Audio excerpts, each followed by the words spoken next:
Hello everyone, welcome back to This and That. Disclaimer on the video, it's very early in the morning, so I think the bots were getting trained in this team deathmatch, so it'll low-key be boring. But anyways, in terms of qualifications, I have had 4 failed relationships.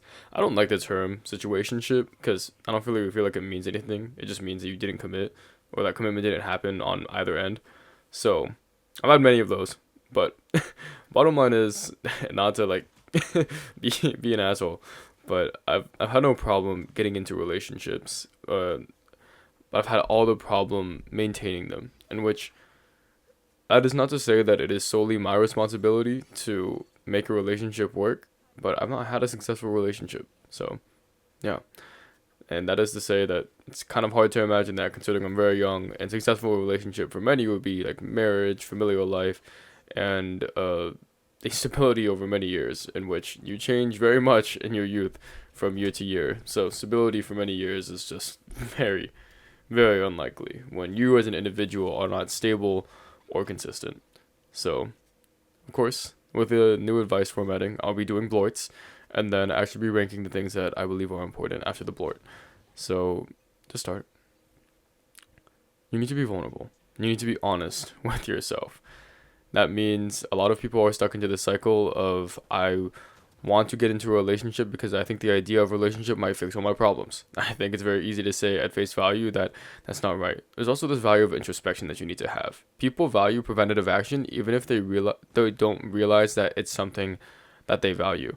It is important to be able to not only recognize that something is not working before it actually gets there, but also to be considerate of other individuals and realize their needs, unfortunately, before they know that they need them or before it gets to a point where it is quote unquote bad, right? The little acts of consideracy where a girl might be cold and you offer a jacket, or you might notice that someone's getting bored, so you try to switch up the topic. This might happen in conversation.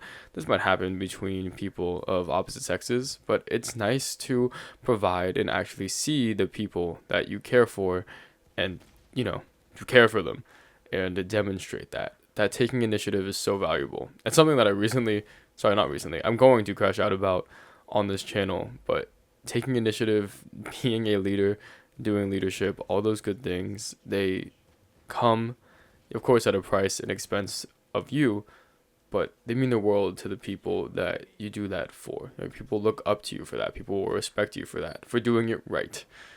And of course you can do it wrong.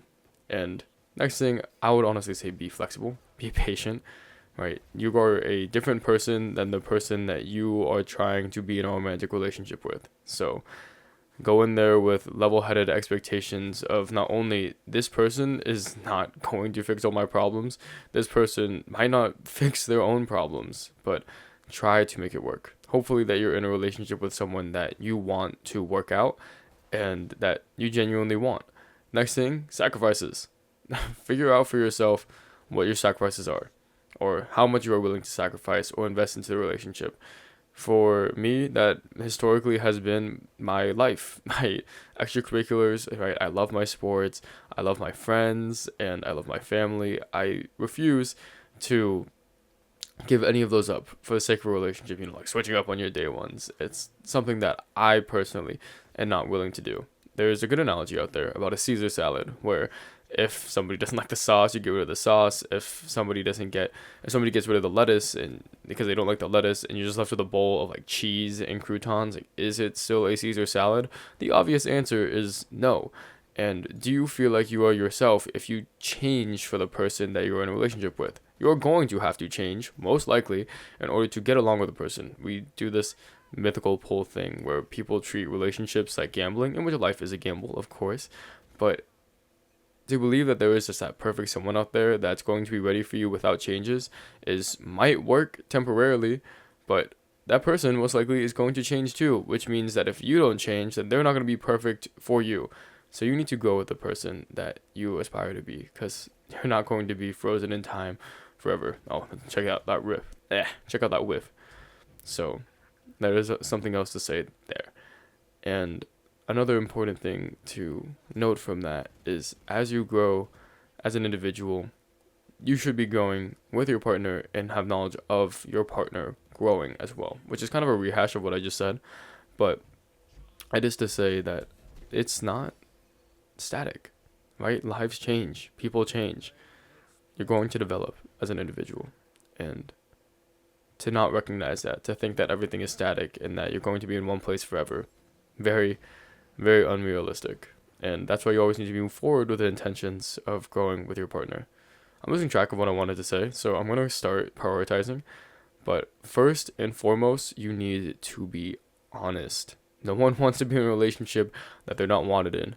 And a relationship is not built on the idea that you are just, going to ease through life and that you guys are going to just, everything is going to be perfect and you're going to go together. Of course, it's very difficult to be very intentional with your actions and be thoughtful.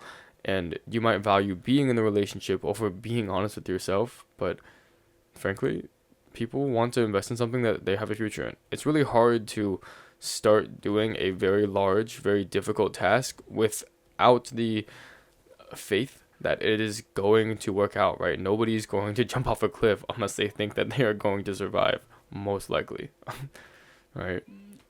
No one likes to feel their hands being forced. And similarly, nobody wants to feel like something that they do is hopeless or meaningless. So be honest with yourself before you get into a relationship that the particular person that you're with, not necessarily the relationship itself, is what you're actually looking for in life, right? Make sure that they make you happy, that it genuinely improves your life, and that the things that you may or may not like about them are worth working on, that you feel like are worth working on, that person you feel like is worth working with. All those variables just to say that the things that you do hopefully are conducive to genuinely improving your life and making your life better. And also that you are somebody who is willing to commit to that. I am currently at maybe 3 hours of free time a day, if not one, on really bad days.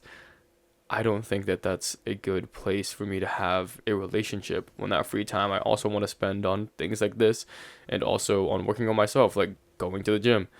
And maybe if I want to invest in hobbies, like I play pickleball a lot, I want to have that time for myself. So that's me being humble and saying, yes, even though I do love being in a relationship and falling in love is great, maybe it's not the best time for me right now.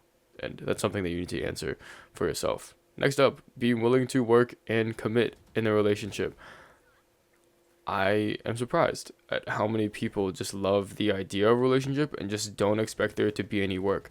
Yes, the person that you are with hopefully is someone that you genuinely like, and things will get easy with them, and it's all yellow and it's beautiful, but you guys need to grow and change as individuals. I personally am attracted to very driven people, which usually means that they're high achieving, which usually means that they have an ego.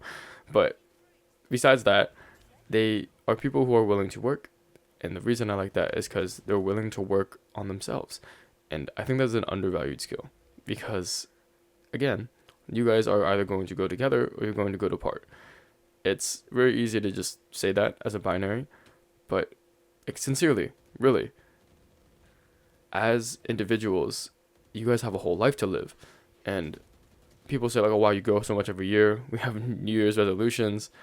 At least from year to year, I have particularly noticed that as your environments change, as your circumstances change, they get more stable as you grow older. So it makes it easier. But it's very difficult to be consistent, especially for humans. And it's easy to change and adapt and grow to your circumstances. And that's something that you have to recognize as an individual, especially if you want to invest in things like a future, like, moving into together and growing together. So that would be my next thing, is that you're willing to actually work with your partner and work together. And then going down the line, oh man, it's very unfortunate I'm forgetting my line of reasoning. I'll just make a part 2. But going into it with an open mind, right? Being flexible is important. You should be able to, so this is third. You should be able to actually not only commit, but also commit to changes, which is similar to being able to work hard. But, oh man, it's a rough morning. But when you're dating someone, you're going to have a lot of conversations, like tough, difficult conversations. And not only do you need to be intellectually capable of them, but you also need to wonder how many variables. Okay, we're getting to the point. You need to wonder how much of yourself you're willing to sacrifice. Not the work hard part, flexibility, that's the same thing. How much of you, until you are no longer you, do you value being in the relationship and making it work more than being yourself? Right? How much are you willing to sacrifice? How much are you willing to put up? And is that person going to recognize that and be grateful for you and the things that you do? That is a hard question to answer. And it is blatantly open-ended because everyone is their own person and they have different limits and different things that they're looking for in life and different amounts of bandwidth, I should say, for what they can give and what they can take. So I only hit 3 points.